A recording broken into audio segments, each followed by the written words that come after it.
সকালে দেশে ছিলাম, আর এখন রাত্রেবেলা সৌদি আরবে আমি। বিশ্বাস করবেন না আপনারা, কারণ আমি যে প্রবাসী, আমার একটা নির্দিষ্ট টাইম আছে। ওই টাইমের পরে আমি আর বাড়িতে থাকতে পারবো না। আমি যে প্রবাসী, এই কারণে আমার প্রবাসে চলে যেতে হয়েছে। আর পুরুষ মানুষের জীবনে একবার বাড়ি ছাড়লে ঠিক মতো বাড়িতে যাওয়া যায়। অতিথি হয়ে গেলাম, আবার অতিথি হয়ে আবার চলে আসলাম এই প্রবাসে। আসলে পুরুষ মানুষের জীবন অনেক কষ্টের, অনেক কিছু ত্যাগ করতে হয় এই পুরুষ মানুষ। আসলে প্রবাসের প্রতিটা মুহূর্ত কতটা কষ্টের দিন পার করতে হয় এই পুরুষদের, একমাত্র যারা প্রবাসী আছে, ভাই বোনেরা আছে প্রবাসী, তারাই বুঝে। কত মানুষ আছে আপনজন হারাইছে এই প্রবাসে আসার পরে, তাদেরকে ভালো মতো দেখতেও পারে না, তাদের সাথে ভালো মতো কথাও বলতে পারে না। এরকমও জায়গা আছে আপনার প্রবাসে ডিউটি করতে হয়। আপনার আপনার পরিবারে বা ফ্যামিলিতে যদি কেউ অসুস্থ হয়, তো তাদেরকে যে আপনি দেখবেন বা কথা বলবেন, এরকমও জায়গা আছে যে ডিউটির এত এত পরিমাণে চাপ।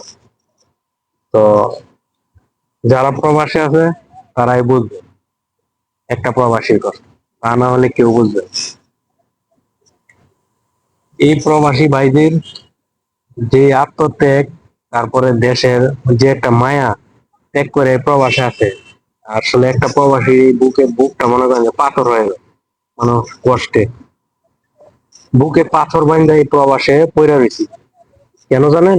ফ্যামিলিকে সুখে রাখার জন্য, ফ্যামিলি মুখে একটু হাসি ফোটানোর জন্য, যাতে ফ্যামিলি ভালোভাবে থাকতে পারে, চলতে পারে, যাতে তাদের সুখটাই আমরা চাই, ঠিক আছে? তো তারপরও কিছু কিছু ফ্যামিলি আছে, অনেক ফ্যামিলি আছে দেখবেন, মনে করেন যে প্রবাসীদেরকে অনেক মানে অত্যাচার করে, ফোন দিয়া মনে করেন যে নানান কিছু বলে থাকে, টাকা পয়সা দেওয়ার জন্য চাপ দেয়।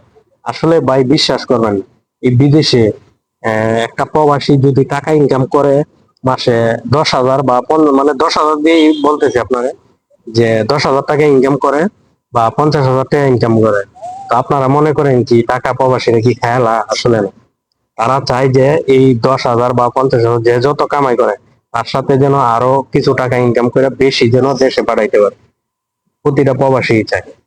তো আপনারা দেশে থেকে মনে করেন যে প্রবাসীরা মনে হয় টাকা এখানে খরচ করে বেশি, আসলে তারা এখানে সব খরচ কইরা মনে করেন যে তারপরে দেশে টাকা পাঠায়, এরকম। তারা মনে করেন যে মাস শেষে বেতন পা, ঠিক আছে, পকেট খালি হয়ে যায়, ঠিক আছে, মাস শেষে বেতন পাইলে কি হইবো, দেশে পাঠায় যায় টাকা।